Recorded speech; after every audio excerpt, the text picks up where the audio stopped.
So hello, everyone. My name is Alon. I'm an engineer at Starkware, and I'm here to talk about the Cairo Toolbox. So the purpose of this talk is to walk you through the installation instructions and some basic usage of the tools available in order that by the end of the day, you'll be able to go out and experiment with your own Cairo programs. So to that end, if you look at the browser here on the screen, at the top right, you have a tab called Docs. This will direct you to the Cairo documentation. The documentation is a comprehensive guide that is designed to introduce users who are unfamiliar with Cairo to the point where they're able to write and design their own Cairo programs. Today, in this talk, we're going to focus on this subsection here, which is setting up the environment. Now, I'm going to go over the steps listed here at a steady pace, and I encourage you to mimic me as we go forward in order to finish installing this before we're done. Now, I'm aware some of you have already probably installed the Cairo Toolbox in your machine. If so, still bear with me because I will be demonstrating the usage of the tools and some additional useful tips for you. All right, so without further ado, let's begin. So we recommend that you work inside a Python virtual environment. So these two instructions here will set that up for you. So if we copy the first instruction, and I'll just put this in my workspace here, this will set up my virtual environment called Cairo Venv. And in order to use it, I will then input this second line here. And if you look at the left here, I have this little, the brackets here around Cairo Venv. This indicates that I'm now working within my virtual environment. Now that we have this set up, you should make sure that you're able to install the following packages. These are the ECDSA, fast ECDSA, and SymPy packages. Note that if this doesn't work for you, you might need to install libgmp. So if this doesn't work, you should just run, if you're a Linux user, you should just run the sudo apt install as listed here. And if you're using Mac, just use brew as listed here. Sorry, this is not the correct command. So we'll be installing these packages here. I already have them installed, so which is just going to show me that it's all in order. And following that, we can finally install the toolbox itself. So in order to do so, we have the link here in the guide. We just click that, and it will direct us to the GitHub page that contains all the relevant files for you. So it contains, amongst other things, the source code to Cairo Lang, which you can explore at your leisure. But for now, what you want to download is the Cairo Lang 003 zip.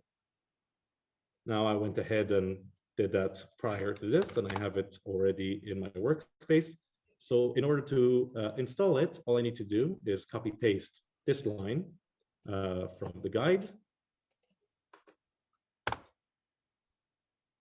And this is going to go ahead and install it. Now, personally, I'm going to run it with the flag no cached here, simply because I've already done this several times today in preparation, and I have that installed.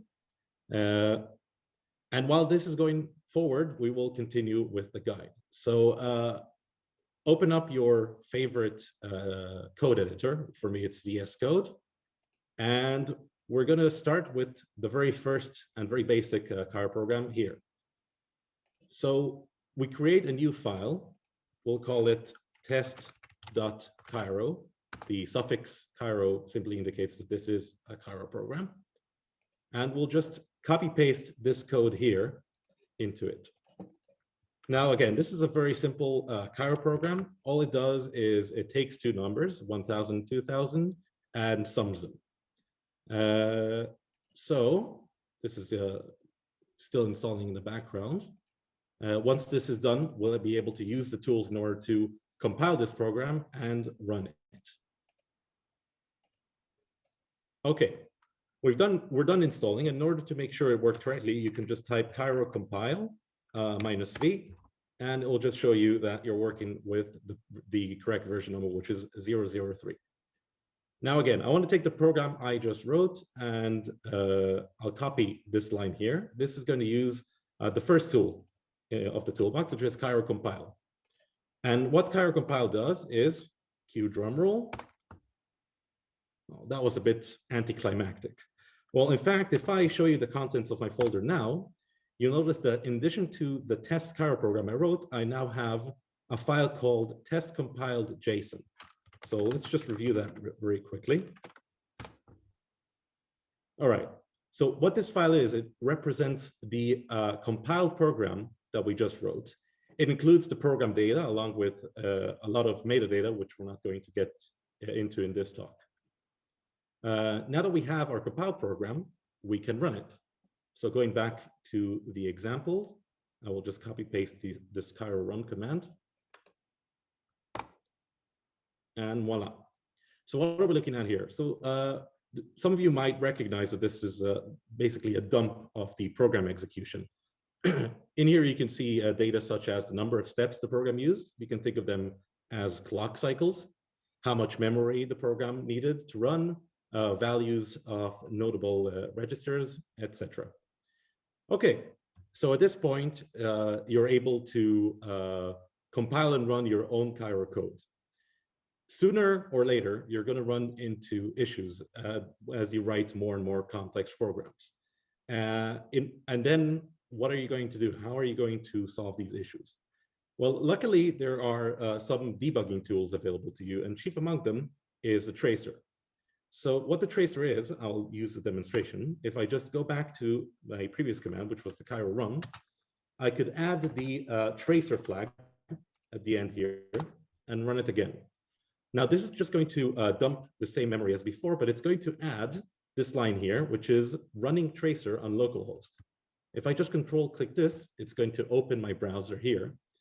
And you should see now 3 columns. Now, this represents the entire trace of the program you're running.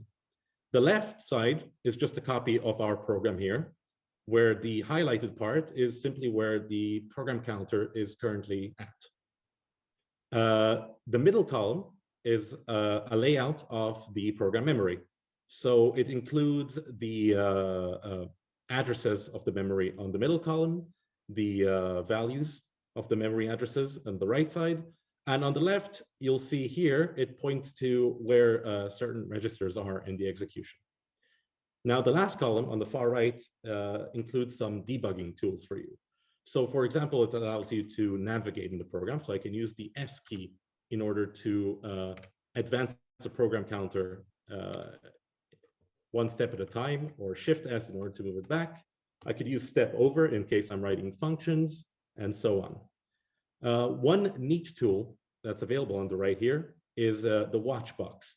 So what this is it's slightly difficult to demonstrate in this program because it's so simple, but it allows you to write the name of a variable. So for example, I could write temp, which could be a variable name, which doesn't exist in this program. And what it will do is on the right side of this box, it will display the value of such a variable. I can also put a register here, such as AP. And as the program runs, it will track any changes made to the variable you're watching on the right here. It's a very helpful tool if you want to focus in on a specific problem you're experiencing in your runs. Okay, so that was the section about the tracer. Now, some of you, if you've been following me so far, I've noticed that your code isn't necessarily highlighted the same way mine is in the browser, in the VS Code editor. It might be a bit bland to you. So let's talk about how to set up the syntax highlighting.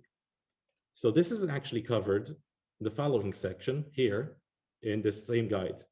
We navigate back to this GitHub page, and you want to download the Cairo 003 v6. So again, this is something I've done in the background. I'm going to shut off my tracer here. And we want to install this. We want to install this extension. So you're going to want to run this line here. and that's successfully installed. And in order to make it work properly, you're going to want to copy these two lines here. Open up your settings JSON in the VS Code, and you'll just want to paste them there. Sorry. You want to paste them there. I already have them written down here. And this will basically allow you to write programs and actually have the proper syntax routing, which will make it a lot easier, especially when you delve deeper into more complex examples. Okay, so this leads me to one last neat little tool we've developed that is specifically designed to streamline the teaching experience. So if you navigate back to the Cairo Lang org page, you'll note that in the center here, there's a button called Playground.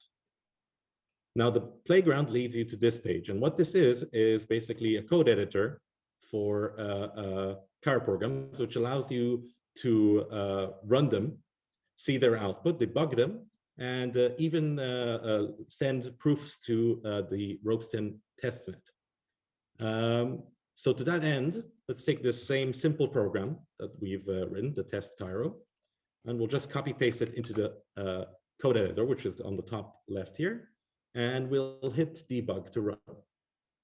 Now again, this tool is neat because it doesn't require you to install anything on your computer. It's just browser-based completely, and also ropes within it the same debugging tool, the tracer, that we've seen before. So on the right here, I can again see the layout of the memory. And on the top right, I have the different functions I can use to progress my execution or roll it back if as necessary. And I can still use the same shortcuts, for example, S and Shift S, to move back and forward the same way I did with the Toolbox tracer. Okay, so now you should have all the necessary tools to play around with and to be able to start actually working, writing, compiling, and running your own Cairo code.